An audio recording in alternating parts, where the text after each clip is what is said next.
Bonjour, je suis Catherine Barlois, coach en bilan de compétences pour Blue Midlife. Après des années comme chef de projet dans la recherche clinique, je suis devenue coach et je vous accompagne pour trouver votre voie professionnelle dès maintenant. Bienvenue dans ce podcast où je partage avec vous, seul ou avec mes invités, des conseils, des expériences, du coaching dans la bonne humeur. Alors, on est parti pour l'épisode du jour. Bonjour à tous et bienvenue sur l'épisode 29 du podcast Blue Mid Voice. Je l'enregistre aujourd'hui en solo avec le thème « Quand rien ne va dans notre recherche d'emploi ». C'est la deuxième et dernière partie de ce thème commencée dans l'épisode 27. Alors si vous n'avez pas encore écouté l'épisode 27, je vous conseille de commencer par lui avant d'écouter ce qui suit. Ce podcast ainsi que les prochains épisodes que j'enregistrerai en solo sont dédiés à vous aider à décrocher le poste de vos rêves. Si vous souhaitez en savoir plus sur ma démarche, je vous invite à écouter les intros des épisodes 19 et 21. Dans chaque épisode, je vais résumer les informations essentielles provenant des meilleurs podcasts et ressources en anglais sur la recherche d'emploi en les rendant plus accessibles en ajoutant ma propre expérience. Mais avant de commencer, je voudrais juste faire une brève introduction sur un nouveau coaching que je lance en tant que sous-traitante du réseau Women I Wear My Crown. J'ai rejoint ce réseau car c'est un réseau d'entraide exclusivement dédié aux femmes qui sont à la recherche de rencontres enrichissantes et d'une croissance personnelle et professionnelle. Et donc je vous propose au sein de ce réseau le programme Stronger. Avec cet accompagnement, je m'adresse aux mamans et je vous aide à clarifier vos aspirations et vos objectifs professionnels, à établir des stratégies efficaces pour gérer votre emploi du temps, prioriser vos tâches et ainsi trouver un équilibre dans votre vie professionnelle et votre vie personnelle. Donc, voici ma nouvelle offre et vous sentez comme je suis motivée pour vous accompagner. Si vous êtes intéressé, contactez-moi sur contact@bluemidlife.fr. Et donc, nous voici partis pour l'épisode du jour avec le thème « Quand rien ne va ». Dans notre recherche d'emploi, deuxième partie. Donc je me base pour cet épisode sur les épisodes 222, 236 et 289 du podcast de Lisa Edwards. Autant vous dire que j'ai mené l'enquête pour vous donner le concentré des points à retenir. Et donc on est parti. Alors tout d'abord, qu'est-ce que j'entends quand je dis rien ne va dans notre recherche d'emploi? J'ai gardé en tête 3 cas. Vous ne décrochez pas assez d'entretiens, vous n'êtes pas pris pour le poste après les entretiens et votre famille et ou vos amis ne vous soutiennent pas dans votre recherche d'emploi. Dans la première partie, c'est-à-dire dans l'épisode 27, j'ai couvert les 2 premiers cas. Vous ne décrochez pas assez d'entretiens ou vous n'êtes pas retenu après les entretiens. Et donc dans cette deuxième partie importante de ce thème, que vous envisagiez de changer de carrière ou que vous soyez en pleine recherche d'emploi, il y a des personnes dans votre vie qui peuvent ne pas se comporter comme vous le souhaiteriez, ils peuvent ne pas vous soutenir comme vous le souhaiteriez et je voulais en parler également. Donc tout d'abord, pourquoi est-ce important? Alors malheureusement, c'est important parce que vous assimilez ces informations, surtout celles de vos proches, vous les prenez en compte et vous avez des pensées qui découlent de ce qu'ils disent ou font, ce qui peut avoir un impact négatif sur votre recherche d'emploi. Ensuite, vos pensées peuvent devenir négatives et vous pouvez vous sentir découragé, vous pouvez vous demander ce que vous faites, si c'est vraiment une bonne idée et vous commencez à douter. Alors, comme je l'ai appris d'une autre coach américaine, Brooke Castillo, nous ne chercherons pas à changer les autres, car cela est impossible. Et en fait, c'est parfait ainsi. Chacun dirige sa vie en étant 100% aux commandes. Alors, qu'est-ce qui nous reste à nous? Nous pouvons nous changer nous-mêmes. Dans les exemples suivants, je vais parler de votre partenaire, mais ça peut être n'importe lequel de vos proches ou amis. Alors au départ, vous avez fait le point sur vous-même. Je le vois avec les personnes que j'accompagne en bilan de compétences. On le voit par exemple, quelles sont vos compétences, quelles compétences transférables vous possédez, comment vous pouvez les utiliser, quels sont les rêves et objectifs que vous avez mis de côté depuis des années, que vous voulez réaliser maintenant. Ensuite, on passe au plan pour y arriver, pour décrocher le job de vos rêves. C'est lorsque nous sommes dans cette phase où vous décidez si vous voulez le faire ou non, que j'invite la personne que j'accompagne à en parler de façon plus précise à ses proches. Donc tout d'abord, vous avez éliminé tous les doutes que vous avez sur vous-même et sur ce changement que vous voulez effectuer. Ensuite, vous décidez avec qui vous voulez partager cette information. Avoir une conversation honnête avec vos proches et leur rappeler que vous avez des raisons solides pour vouloir faire le changement. Peut-être pouvez-vous discuter avec eux de ce qui motive votre décision, de vos raisons, comment cela pourrait bénéficier à la famille, comment cela pourrait vous aider, vous et votre conjoint, en termes de temps, de vie personnelle. Cela peut être n'importe quel sujet, mais précis. Ainsi, avoir une conversation sérieuse avec eux sur les impacts sur vous, votre famille et les circonstances est nécessaire. Disons que votre partenaire, malheureusement, ne peut tout simplement pas s'aligner sur cette nouvelle décision que vous avez prise, ce changement que vous voulez faire, et qu'il est vraiment sur la défensive. Nous avons déjà dit que nous ne pouvons pas changer l'autre personne. Nous pouvons seulement travailler sur nous-mêmes. Alors, comment gérons-nous cette situation pour nous-mêmes? Alors, Lisa envisage plusieurs façons de gérer cette situation. Et encore une fois, nous allons revenir à votre propre réflexion à ce sujet et à ce que vous faites vous. Si votre conjoint dit que vous ne pourrez jamais le faire, que vous n'aurez pas d'argent, que vous avez déjà essayé cela, que cela ne va fonctionner, enfin bref, ce genre de conversation ou de commentaires, que pensez-vous en conséquence? Que pensez-vous à ce sujet et comment cela vous fait-il vous sentir? Et quelle action allez-vous prendre? Et que ferez-vous en conséquence si cette voix pleine de doute est en train de vous influencer? Pour certaines personnes, cette remarque peut les plonger dans une spirale descendante, où elles reviennent à un état de découragement, où elles pensent que peut-être elles ne peuvent vraiment pas le faire. La première étape est de travailler sur vos propres pensées à ce sujet pour éliminer ce que vous faites de leurs commentaires. Lors du bilan de compétences, par exemple, vous devenez très clair sur votre pourquoi, mais également sur votre comment. Eh bien, c'est également cela qu'il est nécessaire de discuter avec votre partenaire. Envisagez chaque étape du parcours et pas seulement l'arrivée qui peut être lointaine et paraître lointaine. Et en montrant le plan d'action, vous montrez que vous êtes décidé et que vous avez la tête sur les épaules. Travailler sur ces pensées et sur le plan d'action, ça permet de mûrir et de faire mûrir également le projet. Bien sûr, vous ne pouvez pas contrôler ce qu'ils pensent, ce qu'ils disent à propos de la situation.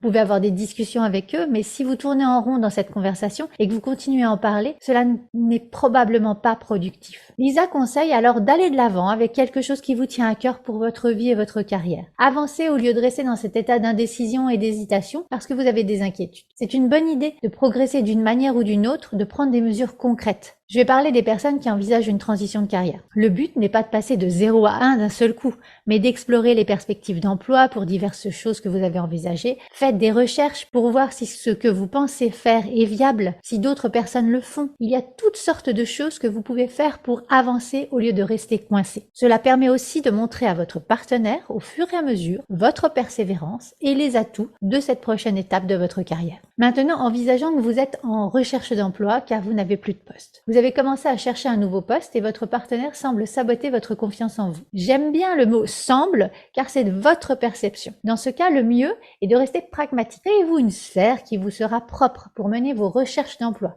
Dites clairement et officiellement les plages horaires consacrées à vos recherches. Créez-vous votre espace dédié à cela. Indiquez à l'avance les moments où vous ne serez pas disponible pour aller à des réunions de réseau, à des entretiens, à des déjeuners en réseau avec quelqu'un chaque semaine, etc., etc. Marquez votre territoire. Cela vous structurera et montrera que vous êtes une nouvelle fois orienté vers votre but et organisé. La recherche d'emploi, c'est un job à part entière. Si vous ne sentez pas un soutien officiel, il est bon d'en parler. Vous pouvez le faire de manière aimable et dire que c'est quelque chose d'important pour vous, que cela vous serait très utile s'il vous aidait ou vous soutenait à ce sujet. Il est temps d'avoir des discussions sérieuses à ce sujet, mais je pense que vous pouvez définir des limites et ensuite vous y tenir. Lisa donne un exemple. Disons que nous voulions aller à un événement en soirée après les heures de bureau où nous pensions que nous pourrions faire un bon échange de réseau. Cela commence à 6 heures, nous sommes à la maison à 5h30, prêts à partir, habillés et prêts pour l'événement, et votre partenaire ne rentre pas. Et vous lui envoyez des SMS et il vous dit « Ah, je suis retenu au travail, désolé ». Eh bien, vous devriez toujours avoir un plan de secours. Ayez un babysitter en réserve pour vos enfants, par exemple. Le message ici est de ne pas laisser ces problèmes potentiels perturber votre recherche d'emploi. Vous devez être organisé dans votre recherche d'emploi et autour de votre recherche d'emploi. Vous ne pouvez pas simplement ignorer votre recherche d'emploi et ne pas faire les choses que vous avez prévu de faire parce que vous avez un partenaire qui n'a pas été tout à fait coopératif. Cela fait partie des limites. Vous restez professionnel dans votre recherche d'emploi également. Le but est d'adapter une organisation pour éviter d'impacter votre relation de couple parce que le couple est important et c'est grâce à lui que vous pouvez avancer également sereinement. J'aimerais vous rappeler que nous sommes la moyenne des 5 personnes que nous côtoyons régulièrement. Donc dans votre recherche d'emploi, la question est de savoir à qui vous pouvez parler dans votre cercle d'amis et de famille, avec ceux qui seront favorables et encourageants, même s'ils ne sont pas des experts en recherche d'emploi et ne savent pas comment vous aider, mais ils vous encouragent par rapport à ces personnes négatives dans votre vie que vous devriez probablement éviter lorsque vous essayez d'accomplir une action comme celle-ci. Vous pouvez aussi vous entourer de coachs, de mentors et aussi de podcasts comme celui-ci qui seront là pour vous garder motivé. Cela peut aussi se présenter sous la forme d'un groupe de recherche d'emploi. Il se peut même que ce ne soient pas des personnes que vous connaissez auparavant, mais ce sont des personnes qui sont toutes dans le même bateau. Avoir ce cercle de personnes en qui vous pouvez avoir confiance et à qui vous pouvez vous ouvrir, et je pense que c'est tellement important, tout comme la notion de se récompenser. Se donner des récompenses quotidiennes ou au minimum hebdomadaires pour avoir suivi les actions et les activités de recherche d'emploi que vous vous êtes fixées. C'est une autre manière d'être là pour soi pendant cette période. Je terminerai avec l'analyse faite par Lisa sur le livre de Brené Brown sur l'espoir. Selon ses recherches, l'espoir n'est pas seulement une émotion, c'est en réalité une façon de penser. Et l'espoir, selon elle, est une sorte de trilogie composée d'objectifs, de chemin et de flexibilité. Cela signifie que l'espoir naît lorsque, premièrement, vous avez la capacité de fixer des objectifs réalistes, ce que la plupart d'entre nous sont capables de faire.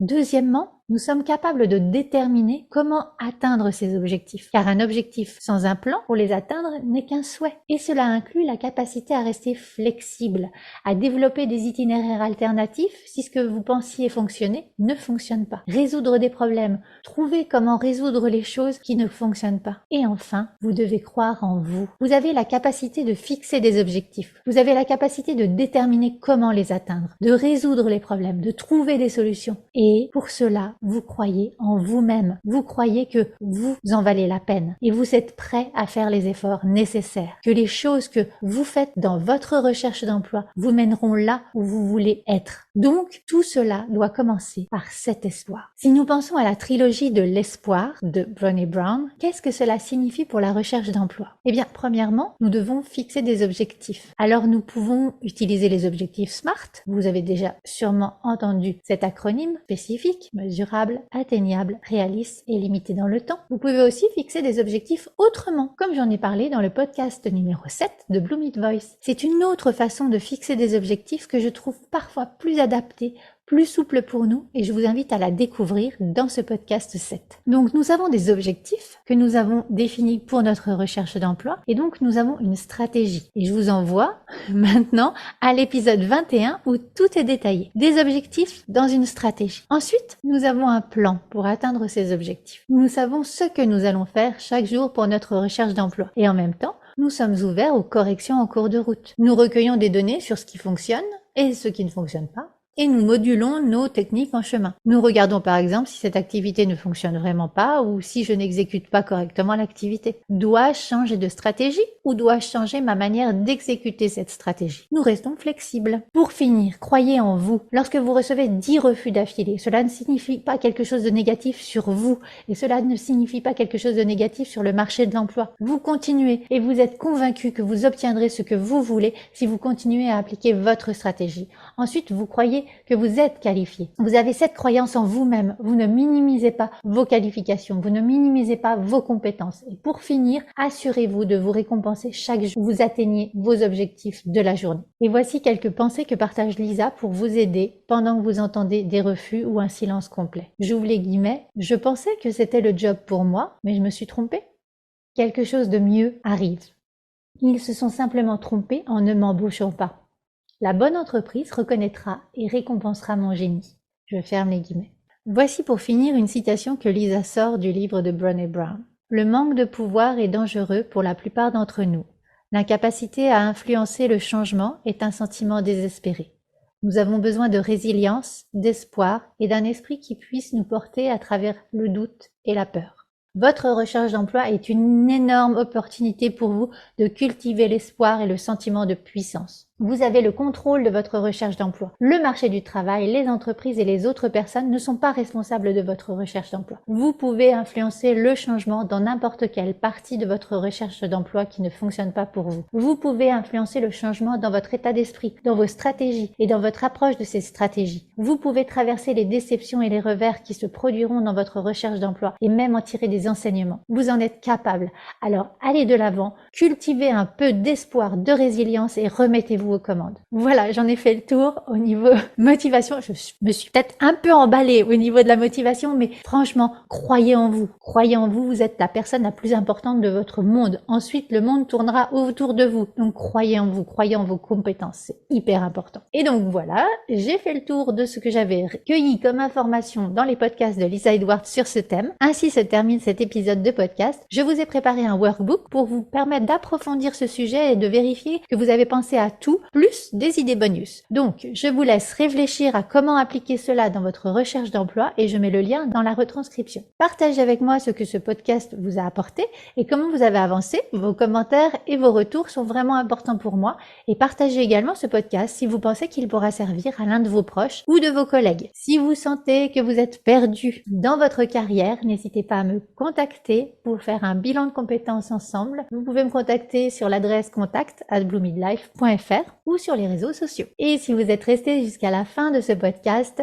sachez que j'organise un concours. Pour cela, il vous suffit de laisser un commentaire sur les plateformes d'écoute et de m'envoyer la copie d'écran de ce commentaire sur l'adresse contact@bluemidlife.fr ou alors de mettre un commentaire sur les réseaux ou alors de m'envoyer un message tout simplement. Voilà, vous avez le choix, mais sachez que ces commentaires sont comme un boost pour moi pour me conserver motivée et continuer à vous partager du contenu de qualité. Tous les 8 podcasts, je ferai un tirage au sort parmi tous les commentaires pour offrir à une personne 1 heure de coaching dédiée à ses objectifs professionnels. Depuis le début de ce podcast, déjà 3 personnes ont gagné 1 heure de coaching, alors ce sera peut-être votre tour très bientôt. Je vous donne rendez-vous vendredi prochain pour ma prochaine interview avec Alexandra Ciucci. D'ici là, très belle semaine et à très bientôt. Si cet épisode vous a plu, n'hésitez pas à le liker, à le partager, à mettre 5 étoiles sur votre plateforme d'écoute préférée. Et je vous souhaite une belle semaine.